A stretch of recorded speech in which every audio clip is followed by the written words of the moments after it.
नमस्ते मित्रों, नमः शिवाय। यह कहानी एक पिता और पुत्र की है, बहुत ही मार्मिक। तो आइए चलते हैं कहानी की तरफ। कहानी की शुरुआत होती है बिरैया नाम के आदमी से, जो कि एक पैर से अपाहिज है। बिरैया की पत्नी उसके बच्चे को जन्म देते समय ही उसकी मृत्यु हो गई। बिरैया का 8 साल का बेटा राजू ही अब उसकी जिंदगी है। बिरैया अपने 3 पहिए वाले रिक्शे पर राजू को स्कूल ले जाते वक्त एयरपोर्ट के पास ले जाता है, क्योंकि राजू को एरोप्लेन देखना बहुत पसंद है। एक दिन जब राजू दूर से एरोप्लेन देखता है तो बिरैया कहता है, काफ़ी देर हो गई है बेटा, चलो स्कूल के लिए लेट हो जाओगे। राजू बोलता है, बाबा बस 2 मिनट रुक जाओ, लास्ट में वो बड़ा वाला प्लेन जाएगा ना, उसको टाटा बाय बाय बोल के ही मैं चल दूंगा। तभी वो बड़ा प्लेन वहाँ से टेक ऑफ करता है, जिसे देखकर राजू के रोंगटे खड़े हो जाते हैं और वो बहुत खुश होता है। इस तरह हमें पता चलता है कि राजू को एरोप्लेन से कुछ ज़्यादा ही प्यार है। अब दोनों स्कूल की तरफ चल देते हैं और राजू बोलता है, बाबा मुझे प्लेन में बैठना है, आप मुझे कब बिठाओगे? बिरैया बोलता है, तुम बड़े हो जाओ और ठीक से पढ़ो लिखो, फिर तुम खुद ही उसे उड़ाना और मुझे भी अपने साथ ले चलना। राजू बोलता है, आप मेरे साथ हर जगह चलोगे ना, जहाँ भी मैं जाऊँगा? बिरैया बोलता है, हाँ बेटा, मैं वादा करता हूँ, प्लेन में तुम जहाँ भी मुझे लेकर चलोगे मैं तुम्हारे साथ चलूँगा। इस तरह दोनों बात करते हुए स्कूल पहुँच जाते हैं। बिरैया राजू को चॉकलेट खरीदने के पैसे देता है, लेकिन तभी राजू को वहाँ एरोप्लेन टॉय दिख जाता है। वो चॉकलेट ना लेकर वो खरीद लेता है। बिरैया बोलता है, घर में इतने सारे प्लेन तो पहले से ही हैं, फिर ये क्यों? राजू बोलता है, हमारा घर एक एयरपोर्ट है, वहाँ पर भी तो बहुत सारे एरोप्लेन होने चाहिए ना। ये सुनकर बिरैया हंसने लगता है। राजू को स्कूल छोड़कर वो अपने काम पर चला जाता है। असल में वो एक पब्लिक टॉयलेट की साफ सफाई करता है। उसी से होने वाले कमाई से वो अपना खर्चा और राजू का खर्चा चलाता है। बिरैया बहुत ही दयालु है, जिसके पास पैसे नहीं होते हैं वो उनका बिना पैसे के ही टॉयलेट यूज करने देता है। बिरैया के 2 दोस्त होते हैं जो कि उसी बस्ती में रहते हैं। एक का नाम डेनियल और दूसरे का नाम कोटी होता है, जो जूते चप्पल सीने का काम करता है। कोटी एक औरत सुमति को बहुत चाहता है, पर डर की वजह से वो उससे बोल नहीं पाता। असल में सुमति एक प्रोस्टिट्यूट होती है। कोटी चाहता है कि वो उससे शादी करके ये काम छोड़ दे। एक दिन सुमति कोटी से बोलती है, तुम मुझे हमेशा देखते क्यों रहते हो? क्या बात है, बोलते क्यों नहीं? बस मैं तुझे चाहता हूँ, वो बोलता है। मुझे तो सब चाहते हैं, अगर तेरे पास 1000 रुपये हैं तो अंदर आओ। कोटी ये सुनकर उसको बहुत अजीब फील होता है, क्योंकि वह सुमति को सच्चे दिल से चाहता है। अब इधर बिरैया राजू को स्कूल लेने चला जाता है। रास्ते में वापस आते वक्त मंदिर पड़ता है। बिरैया हाथ जोड़कर प्रार्थना करने लगता है। राजू पूछता है, बाबा आप रोज़ भगवान से प्रार्थना क्यों करते हो? जहाँ भी आपको मंदिर दिखता है हाथ जोड़कर प्रार्थना करने लगते हैं। इस पर बिरैया बोलता है, हमारे पास जो भी है वो सब भगवान ही तो देते हैं। राजू बोलता है कि नहीं बाबा, सब कुछ देने वाले को भगवान नहीं बाबा कहते हैं। यह सुनकर बिरैया बहुत भावुक हो जाता है और राजू को गले से लगा लेता है। दूसरे दिन स्कूल में टीचर सबसे पूछते हैं कि सब क्या बनना चाहते हैं।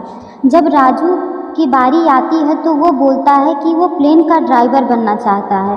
इस पर टीचर बोलती है, प्लेन चलाने वाले को ड्राइवर नहीं पायलट बोलते हैं। ये सुनकर राजू बहुत खुश हो जाता है। अब वो सोच लेता है अब उसे पायलट ही बनना है। अब कुछ दिनों बाद बिरैया को मेले में एक प्लेन वाला झूला दिखता है। वो सोचता है अगर राजू इसमें झूलेगा तो उसका प्लेन का भूत भी उतर जाएगा। अब दूसरे दिन वो राजू को वहाँ लाता है और बोलता है, मैंने तुम्हारे लिए एक प्लेन का इंतजाम कर लिया है, जाओ उसमें बैठ जाओ। इसके बाद बिरैया झूले वाले को एक्स्ट्रा पैसे देकर बोलता है, मेरे बेटे को इतना तेज झुलाना कि वो आज के बाद कभी झूले का नाम ना ले। अब जब राजू झूलने के बाद वापस आता है तो बोलता है, जब मैं इतने छोटे एरोप्लेन में बैठने में इतना मज़ा आया तो सोचो बड़े एरोप्लेन में बैठने में कितना मज़ा आएगा।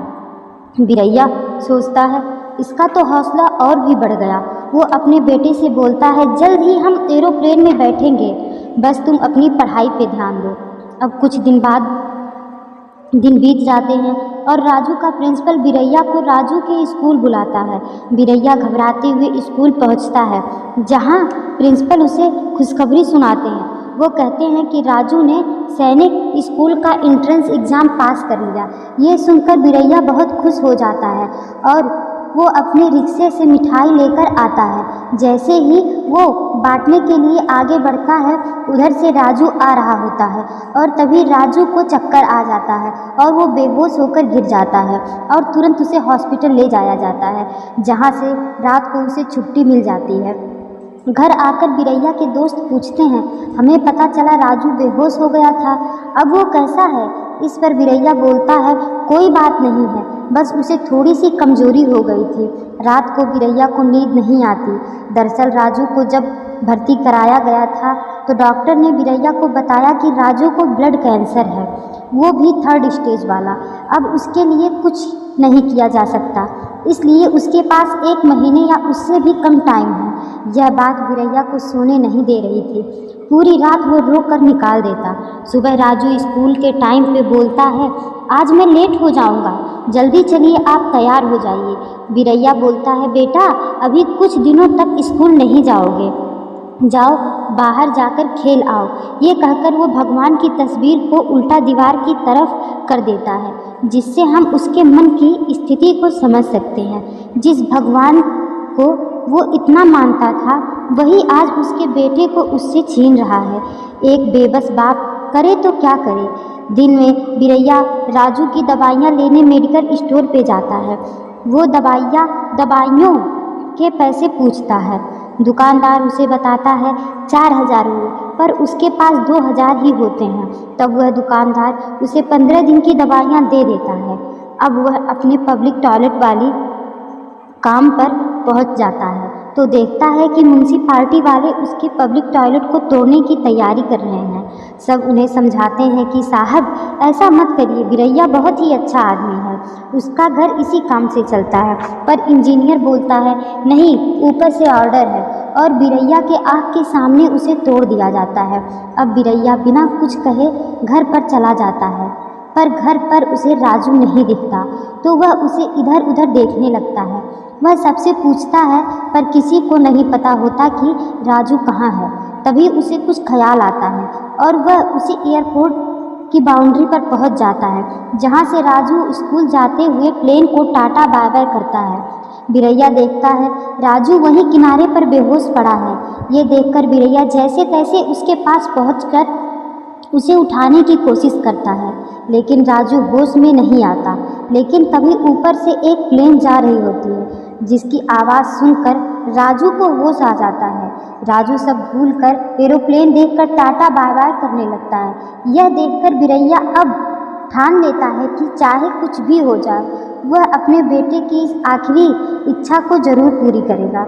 इसलिए वो अगले ही दिन एक टिकट एजेंट के पास जाकर सबसे पास वाले शहर में जाने वाली फ़्लाइट के टिकट का प्राइस पूछता है। एजेंट उसे बताती है उसके लिए 10,000 लगेंगे। ये सुनकर बिरैया के होश उड़ जाते हैं। सोचते सोचते बिरैया घर आ जाता है। वहाँ उसके दोस्त मिलते हैं। वह उनसे 10,000 रुपये मांगता है। बोलता है, मुझे अचानक ज़रूरत आ गई, मुझे पता है तुम लोग के पास नहीं है, पर मदद करो दोस्त। फिर अगले दिन वह पास के लकड़ी के फैक्ट्री में काम मांगने जाता है। ठेकेदार उसे देखकर हंसता है और कहता है, तुम्हें तो भीख मांगना चाहिए, तुम क्या काम कर पाओगे। बिरैया बोलता है, मेरे पैर काम नहीं करते, लेकिन मेरे हाथों में काफ़ी ताकत है, मैं घंटों तक काम कर सकता हूँ। यह बात सुनकर सुपरवाइज़र सुन लेता है और वह उसे काम दे देता है। वह डेली अपनी मजदूरी इकट्ठा करके एक वक्त का खाना खाता है, ताकि वह पैसे इकट्ठा करके जल्दी से अपने बेटे को प्लेन में बिठा सके। बिरैया रात को जब खाना खाता तो उसके एक एक निवाले के साथ राजू को खांसी आती। यह देखकर बिरैया खाना छोड़ देता है।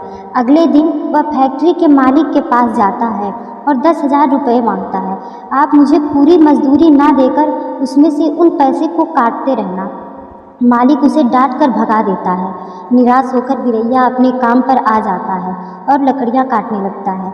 दूसरे दिन जब बिरैया काम कर रहा होता है तो मालिक आकर उसको पीछे से उसे तेज से लात मारता है और बोलता है कि कल तूने 10,000 मांगे और आज सीधे 50,000 की चोरी कर ली।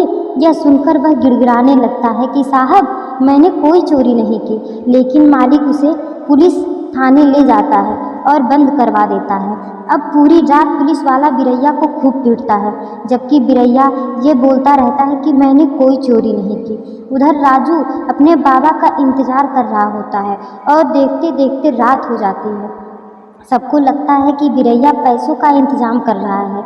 दूसरे दिन फैक्ट्री का मालिक आता है और बोलता है बिरैया को छोड़ दीजिए, कल मेरे बेटे ने ही वो 50,000 रुपये लिए थे।